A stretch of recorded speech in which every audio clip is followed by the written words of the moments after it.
Hey everyone, welcome back to the channel. So I'm sorry I've been away for so long. I've been really busy all winter long with work actually because yeah, I've been driving for UPS, funny enough.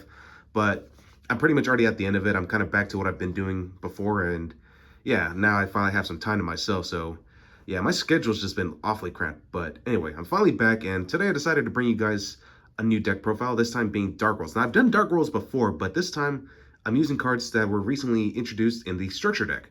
So yeah, Dark World's got a new structure deck, and man, do these cards kick ass, because like there's a lot of cool support for this deck, and yeah, I'm just like really impressed with the overall presentation. So I know right now the best deck is still Tearlaments, specifically Ishizu Tearlaments.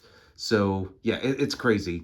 The fact that it's a tier 0 deck, but funny enough, Dark Worlds actually has a pretty solid matchup, considering that it's really good at breaking through its board, and it just keeps pressuring your opponent overall, because you never really know when to stop this deck, because it just swarms the field with so many monsters, and it can just do so many crazy things. So I figured I'd share you guys what I got put together, and yeah, let's go from there. So, new card that was introduced in the structure deck is Rainbow Over King of Dark World. So what this card does is that you can special summon this card from your graveyard by returning one level 7 or lower Dark World monster you control to the hand. So kind of similar to Grapha. And keep in mind, this is not a hard once per turn, so you can kind of do this as many times as you want, as long as you have this card in your graveyard. If this card is discarded to the graveyard by a card effect, you can add one level 5 or higher Dark World monster, except itself, to your hand. So good way to search out Grapha. And yeah, basically that's going to be your prime target, Grapha. Now, of course, if this card is discarded from your hand to the grave by an opponent's card effect, you can special summon one level 4 or lower Dark World monster from your deck or your graveyard to either field. So yeah, like there is a way to kind of trigger that off, especially against the mirror match. But yeah, which by the way, Dark World mirror matches are kind of cancerous, because like unless you're going second, you're going to lose if you go first, because your opponent's always going to be able to trigger their secondary effects. But more on that another time. Next, 3 copies of Grapha. So, like, this card is not a hard once per turn at all. You can special summon this card from your graveyard by returning one face-up Dark World monster you control to your hand. Of course, it can't target itself, so naturally you can't do that, but that's fine. If this card is discarded by a card effect, you can target one card your opponent controls, destroy that target. Then, if this card is discarded from your hand to your graveyard by an opponent's card effect, you can look at one random card in your opponent's hand. Then, if it's a monster, you can special summon it to your side of the field. Now, that effect doesn't always come up, but, you know, it can. So, just a good way to get some extra materials, I guess. Next, 3 copies of Genta, another new card that came straight from the structure deck. You can special summon Genta, Gateman of the Dark World, once per turn, which is fine. This one is for sure a hard once per turn. You can discard a card, well, at least for the special summoning part, by the way. You can discard this card to the graveyard and then add one Gates of the Dark World, so great way to add your field spell, because the field spell is actually really important for this strategy. If this card is banished and you control a Dark World card, you can special summon this card. So yeah, that's like the special summoning part is once per turn, but the discarding to add a Gates of the Dark World is not. So yeah, Gento's pretty good. Next, 3 copies of Snow. Now, Snow has some very convoluted text, which I was kind of hoping they were going to fix in the structure deck, but they didn't. So let me just read it out. If this card is discarded to the graveyard by a card effect, and then, of course, it also says if it was discarded from your hand to the graveyard by an opponent's card effect, you can target one monster in your opponent's graveyard, add one Dark World card from your deck to your hand, then special summon that target, if any, in face-up defense position. So, yeah, like I said, the text is a little convoluted on this one. But essentially, yeah, this card is discarded to the graveyard, you can add a Dark World card. And then the effect where to special summon a monster from your opponent's graveyard, that is part of the effect where if it's discarded by a card effect, that's basically done by your opponent. So yeah, like they should have worded that out a little bit better. But yeah, Snow for whatever reason just didn't get fixed in the structure deck, so I was really hoping they were going to fix that, but they didn't. But it's whatever. But you're mostly going to use it for the search effect. Next, 3 copies of Brow. If this card is discarded by a card effect, you draw 1 card, plus another card if it's discarded by an opponent's card effect, which basically it's Pot of Greed or Upstart Goblin, however way you want to look at it. Next, 2 copies of Beige. Some people like to run this at 1. I still like it at 2 at least, just because, you know, it is an extender. If it's discarded to the graveyard, you can special summon this card from the grave. I decided to run 1 copy of Silva in my build because, and this just goes along with Rainbow, because you do need to target a level 7 or lower to, you know, bring it back. So, and Silva is just pretty spammable because it kind of like a beige. It special summons itself if it's discarded. And if it's discarded by your opponent's card effect, you get to rip cards out of your opponent's hand, and they have to put them in the bottom of the deck, which is pretty nice. And this goes really well with one copy of Ceruli, because when Ceruli is discarded, it goes to your opponent's side of the field, and then it triggers the effect where I have to discard a card. So yeah, like that's basically how you trigger some of the secondary effects of your Dark World cards. So yeah, Dark Worlds, it gets pretty nasty fast. All right, so that pretty much does it for the Dark World monsters. Now for the Danger package, and yeah, you do need to run Dangers, because that's really going to be the best way for this deck to work. I run 3 Bigfoot, you know, by now everyone should already know what these do. 3 Nessie, which thank God it is at 3 again. I go 2 Chupacabra in mine, just because it is a fiend monster. 1 Thunderbird, you know, just for spell and trap removal. Ogopogo, it sucks, but it's good that it's a level 8 monster, because you definitely do run some rank 8s. 1 Mothman, because against Tearlaments, having them discarding their own cards is pretty risky, so that's why I decided to just play 1 Mothman. And I don't even run Dark World Dealings, just as a spoiler. So anyway, 1 Jackalope and 1 Tsuchinoko. And I know it's not a danger, but just going to go and throw it in there. 1 copy of Zephyros, just to kind of get, you know, more bodies out.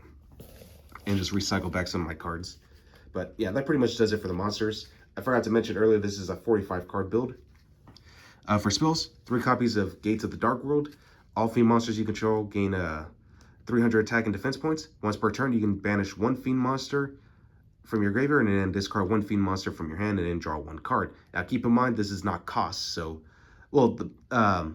so yeah, discarding is not cost, so you basically get to trigger off more Dark World cards, and the fact that you get to draw more cards, which is great. And also, if you notice, this card is not a hard once per turn either, it's a soft once per turn, so that's pretty nice. 2 copies of Dark World Ascension is basically the fusion spell, because we are running the fusion monster. 1 Dark World Archive, so for those who don't know what this does, during your main phase, you discard 1 Dark World monster, and if you do, Dark World monsters you currently control gain attack equal to the level of the discarded monster. And of course, again, this is not cost, it's part of the effect. And then also, until the end of this turn, if a monster whose original type is Fiend is discarded from your hand by a card effect of a Dark World card, or by an opponent's card effect, even during damage step, you can discard 1 card, then draw 2 cards. So yeah, it's basically an in-archetype Pot of Greed. 1 Dark World Puppetry. You target 3 cards in any graveyards, banish them, and then discard 1 fiend monster. During your main phase, except the turn this card is sent to the graveyard, you can banish this card from your grave, then target 1 of your banished fiend monsters, add it back to your hand. So yeah, Dark World Puppetry is pretty nice. For the 1-0s, 1 card destruction. I decided to throw in 1 Pot of Avarice just because like I like to recycle my hand, or just my resources in general. A little tech option, 1 copy of Beginning of the End.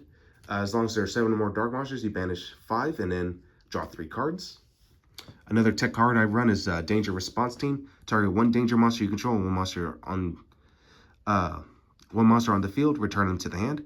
And yeah, that's basically what it's just basically free removals and just good way to recycle your dangers. And the only trap I'm running is 1 copy of Dark World Punishment, which is the new trap card that also came from the structure deck.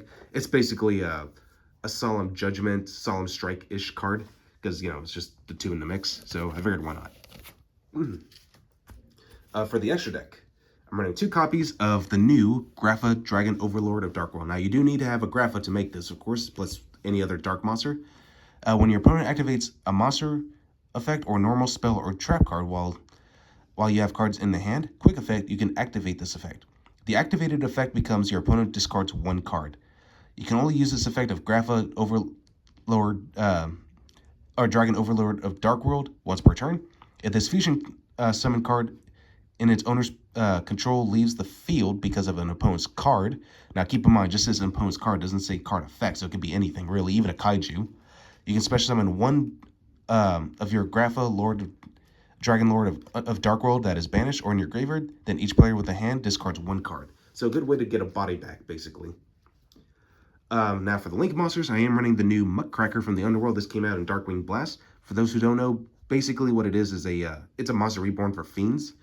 It also has an additional effect where you can protect your fiend monsters. So like if your fiend monsters would be destroyed by battle or card effect, you distribute 1 fiend monster instead, and then you can target 1 fiend monster in your graveyard, except itself. Discard 1 card, not cost, and if you do, special summon that monster. So just more ways to basically trigger out more of your Dark World cards. 1 Cross Sheep, because, you know, we are running fusions and Xyz actually. IP Masquerena, and just to go with that, I do run One Nightmare Phoenix and Unicorn, just for additional disruption. Because of how many monsters you can spam out, I do run one Appaloosa. I do also have Axis Code Talker, and of course, Underworld Goddess of the Closed World, so all really good cards.